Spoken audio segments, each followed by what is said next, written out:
We are staying here in France for our newspaper review, and senators here have begun debating the very contentious pension reforms. It comes after chaos in the National Assembly and just a few days before unions plan strikes that will bring France to a standstill. Well, our press reviewer Deepti Galeron is here with more. Well, Sharon, lawmakers in the lower house of French Parliament in the National Assembly were unable to bring that debate to any kind of vote. It's really a sign of just how contentious these pension reforms are. Senators have begun debating these reforms now, and those debates will last for about 10 or 11 days, including the weekends. After the fiasco and animosity that we saw in the National Assembly, the government is hoping that it will get some sort of parliamentary legitimacy at a Senate level on these pension reforms. Among the issues that will be debated are will be the government's desire to do away with these special regimes, these niche pension systems that exist for certain professions. In any case, debating this in the Senate appears, at least for the moment, more appeased than in the National Assembly. Now, you see, Le Monde was talking about it, about these pension reforms in its coverage today.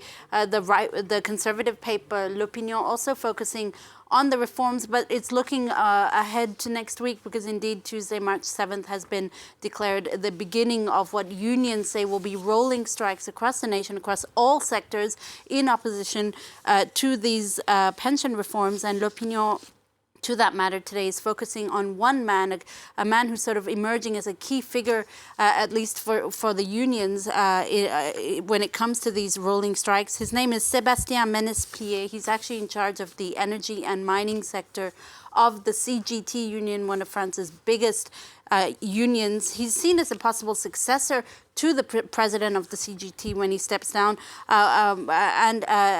This individual, Sébastien Menesplier, is promising that next week will be a black week for France, beginning with those strikes from March 7th that could go on and on and on. At least the unions are hoping until they get what they want when it comes to rolling back these pension reforms.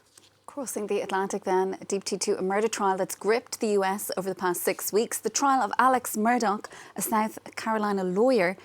Tell us a little bit more about how that's been covered on the front pages. Well, he's been found guilty of murdering his wife and son back in 2021, a verdict that the jury took less than 3 hours to reach. You see it's on the front page of the New York Daily News today. Murdaugh guilty. The jury quickly convicts the South Carolina lawyer in what was a gruesome murder of 2 of his family members. It's also on the front of the Washington Post, getting some coverage right here.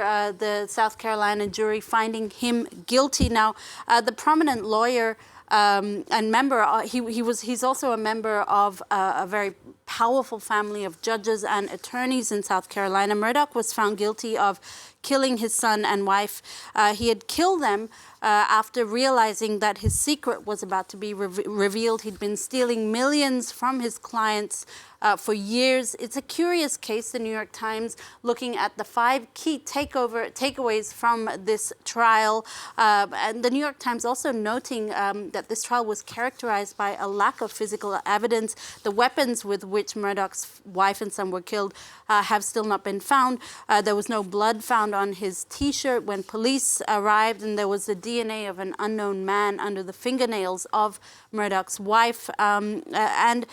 This trial also characterized by Alex Murdaugh himself, a man who has lied repeatedly and admitted to some of those lies. So perhaps for those reasons, NPR here says this is why America is so obsessed with this trial, this 6-week trial.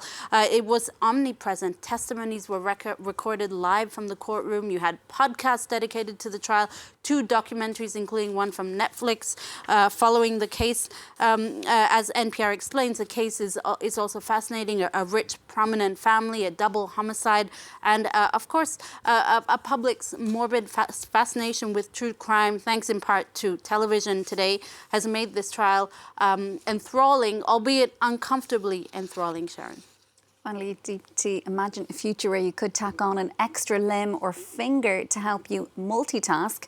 It might not be so distant.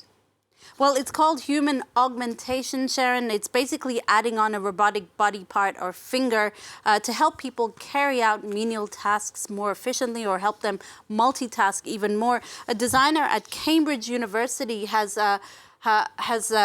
created a 3D printed thumb that she will be discussing at a panel today in Washington for the American Association for the Advancement of Science. Now, an extra thumb could be come in handy for all sorts of tasks. Imagine an extra thumb for an electrical engineer when soldering, or for waiters holding plates, or to carrying your multiple children maybe, or even cooking dinner, or in the operating room as well to help surgeons. For instance, there's one surgeon who was particularly interested in this technology to help him carry the camera while he's operating instead of having an assistant carry that camera. So the possibilities are endless, and it might be in our not so distant future, Sharon. Yeah, if you can get used to just the idea of having an extra thumb or an extra finger. Thank you so much for that, Deepti.